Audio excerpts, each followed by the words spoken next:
আসসালামু আলাইকুম, welcome back to my channel. আশা করি সবাই ভালো আছেন। আজ আবারও একটি রেসিপি নিয়ে হাজির হয়ে গেছি। আজ তৈরি করে দেখাবো ঝালমুড়ির মশলার রেসিপি। স্কুল বা কলেজ গেটের সামনে ঝালমুড়ি মামারা যেভাবে ঝালমুড়ির মশলাটা তৈরি করে ঠিক সেইভাবে তৈরি করার চেষ্টা করব। স্বাদ ও গন্ধ ঠিক ঝালমুড়ি মামাদের মতোই হবে।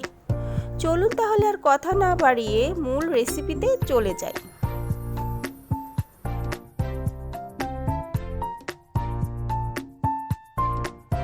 এর জন্য প্রথমে আমরা একটি বাটিতে গুঁড়া মশলাগুলো নিয়ে নিব।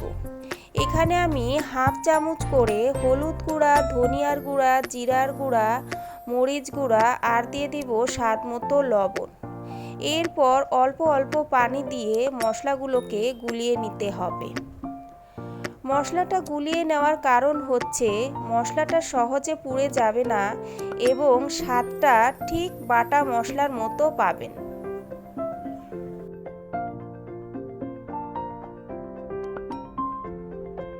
অন্যদিকে চুলায় একটি কড়াই বসিয়ে দিয়েছি, দিয়ে দিব তেল। এখানে আমি হাফ কাপ পরিমাণে সয়াবিন তেল, হাফ কাপ পরিমাণে সরিষার তেল দিয়ে দিয়েছি। এখন এর মধ্যে দিয়ে দিব হাফ কাপ পরিমাণে পেঁয়াজ বাটা, 1 চা চামচ আদা বাটা, 1 চা চামচ রসুন বাটা। এখন মশলাগুলোকে একটু কষিয়ে নিতে হবে যতক্ষণ পর্যন্ত কাঁচা গন্ধটা না চলে যাচ্ছে। এখন দিয়ে দিব গুলিয়ে রাখা গুঁড়া মশলাটা দিয়ে আবারও ভালোভাবে একটু কষিয়ে নিতে হবে। মশলাগুলো একটু সময় ধরে কষিয়ে নিতে হবে, তাহলে এর স্বাদটা ভালো পাবেন। এ পর্যায়ে চুলার ফ্লেমটা মিডিয়ামে রাখতে হবে, তা না হলে মশলা পুড়ে যাওয়ার সম্ভাবনা আছে। মশলা যদি পুড়ে যায় তাহলে এর স্বাদটা নষ্ট হয়ে যেতে পারে। অল্প অল্প পানি দিয়ে মশলাটা ভালোভাবে কষিয়ে নিতে হবে।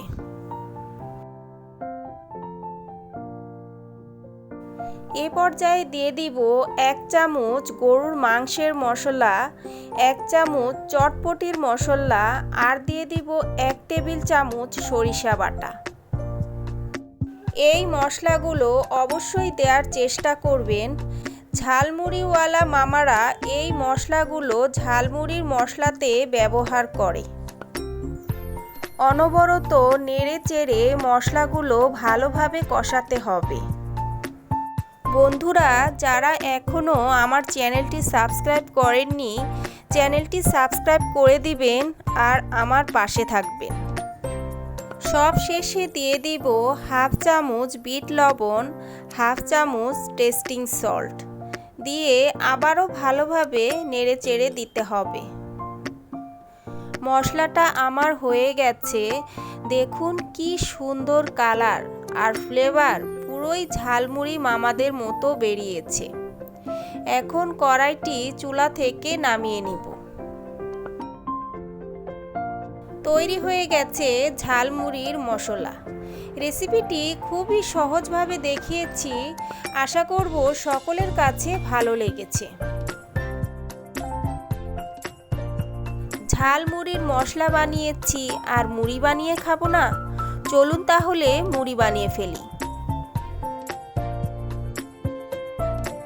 এর জন্য নিয়ে নিয়েছি মুড়ি, দিয়ে দিব সামান্য কিছু পেঁয়াজ কুচি, কাঁচামরিচ কুচি, ধনিয়া পাতা কুচি, চানাচুর আর দিয়ে দিব স্পেশাল ঝালমুড়ির মশলাটা দিয়ে ভালোভাবে নেড়েচেড়ে মাখিয়ে নিব।